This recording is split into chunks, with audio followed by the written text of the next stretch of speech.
आमच्या DS news 24 चॅनलला like करा, शेअर करा, सबस्क्राइब करा आणि बेल आयकॉन प्रेस करायला विसरू नका। नमस्कार, मी अश्विनी पुरी, डीएस न्यूज 24 मध्ये आपल्या सर्वांचं स्वागत। बघणार आहोत बातमीचा सविस्तर आढावा। गावचे कारभारी, सरपंच, उपसरपंच यांच्यासाठी एक आनंदाची बातमी समोर येते। सरपंच आणि उपसरपंचांना दुप्पट मानधन। सरपंचाला दरमहा 10,000पर्यंत मानधन तर उपसरपंचाला 4,000पर्यंत मानधन देण्याची घोषणा महायुती सरकारने केली आहे।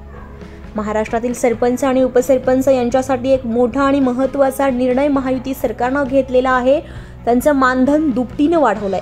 या निर्णयानुसार आता सरपंचांना ग्रामपंचायतीच्या लोकसंख्येच्या वर्गवारीनुसार 6,000 ते 10,000 रुपये तर उपसरपंचांना 2,000 ते 4,000 रुपये दरमहा इतके मानधन मिळेल।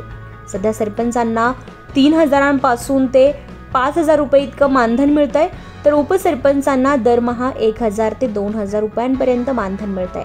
महाराष्ट्रातील 28,813 ग्रामपंचायतींच्या सरपंच आणि उपसरपंचांना या मानधन वाढीचा लाभ मिळणार आहे। डीएस न्यूज 24 साठी अश्विनी पुरी, मुंबई। अशाच नवनवीन घटना घडामोडी पाहण्यासाठी पाहत रहा डीएस न्यूज 24। तोपर्यंत मी अश्विनी आपली रजा घेते। नमस्कार।